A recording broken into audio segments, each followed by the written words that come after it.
Today, we're diving into what might just be the ultimate cheat code for the game of life: self-awareness.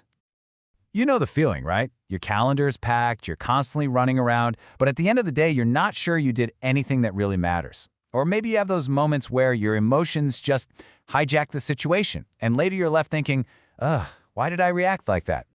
Well, if any of that sounds even a little bit familiar, there's a wild idea for you. You might be living your life like an NPC, a non-player character in a video game. Now, I know what you're thinking. That sounds like an insult. But stick with me, because it's actually a really powerful way to understand a life lived on autopilot. So let's break down what it really means to live like an NPC. Okay, so think about it. An NPC in a game, they run on preset code.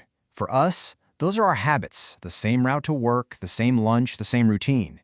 They use scripted dialogue. For us, those are our knee-jerk emotional reactions, right? Like someone cuts you off in traffic and bam, the same angry script runs every single time. It's all just autopilot. So why do we do this? Well, this is where it gets really interesting. Look at the split. Our brains are basically lazy, in a smart way. They want to save energy. So they hand over a whopping 90% of what we do to our subconscious. That's your autopilot system. So when your boss criticizes you, your subconscious brain just goes, hey, we got defensive last time that happened. It kind of worked. Let's run that program again. You're not actually choosing how to react. You're just rerunning old code. But what if you could interrupt that program? What if you could actually grab the controls for yourself? Well, that brings us to the solution. It's all about getting what you might call a God's eye view of your own life. And that's exactly what self-awareness is. It is that God's eye view. Think of it as a superpower that lets you see your own internal world, your thoughts, your feelings, while you really do what you do with total clarity. And this slide just nails the difference. On the left, without self-awareness, you're the main character in the movie. You're stuck in the drama, reacting to everything, getting pushed around by the plot. But with self-awareness, you're also the person watching the movie from the couch. You see the bigger picture, you understand why the character is about to freak out, and you can even predict what's coming next. So here's the bottom line, the most important takeaway. Self-awareness is the giant red pause button on your life's autopilot. It's the one tool that lets you interrupt that 90% subconscious programming and ask, hold on a second, do I actually want to do this? Okay, so we all want that pause button, right? But self-awareness can feel, well, a little fuzzy, a bit abstract. So let's make it real. Let's break it down into two keys you can actually turn: internal and external awareness. Psychologist Tasha Eurich splits this whole thing into two buckets. First, you've got internal self-awareness. In simple terms, that's how honestly you see yourself, your real values, your passions, what makes you tick. Then there's external self-awareness. That's all about how clearly you understand how other people see you, your impact on them, your reputation. If you're missing the first one, life can feel empty. If you're missing the second one, you get tons of relationship drama.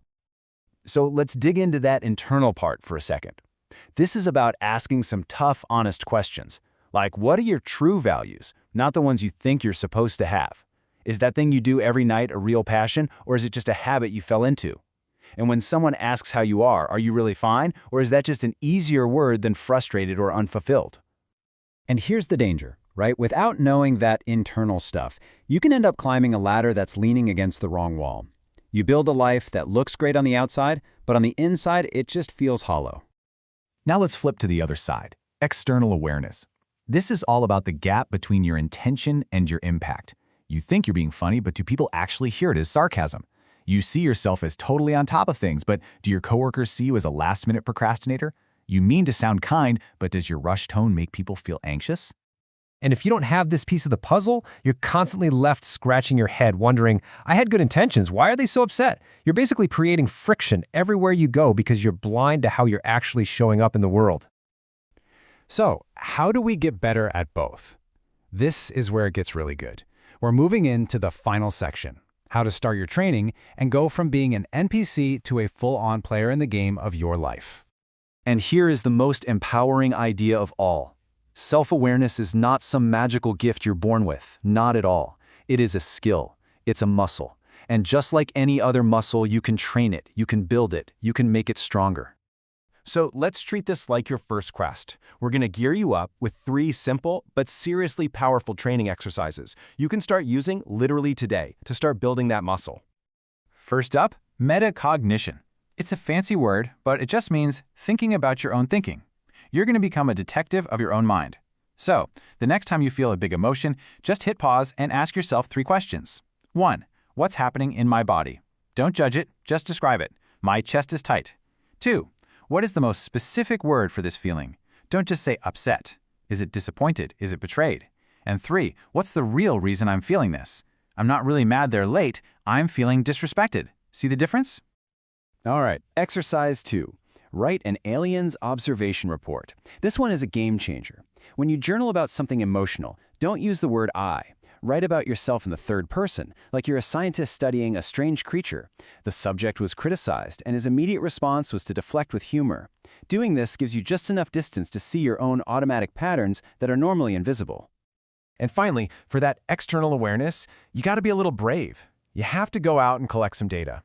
Find 3 to 5 people you really trust and ask them a specific question. Something like, hey, I really value being decisive. Can you tell me about a time when that strength might have accidentally tipped over into being bossy? And here's the most important rule. Your only job is to shut up, listen, and say thank you. That's it. No defending, no explaining, just collect the data. And let's be super clear here. The point of all this isn't to turn into some emotionless robot. It's the exact opposite. It's about getting your hands on the remote control to your own life. So when that big, dramatic emotion pops up on the screen, you get to choose whether to pause, rewind, or maybe even change the channel entirely. So what's the big payoff here? What do you get for all this training? You stop being a character in someone else's story, and you become the designer of your own. You learn your triggers so you can disarm them, you learn your real strengths so you can use them better, and you get crystal clear on your core values so you never, ever lose your way again. So I'll leave you with this final thought. It's time to stop being an NPC, just getting pushed around by your own programming. It's time to pick up your God's eye view and start designing the life you actually truly want to live.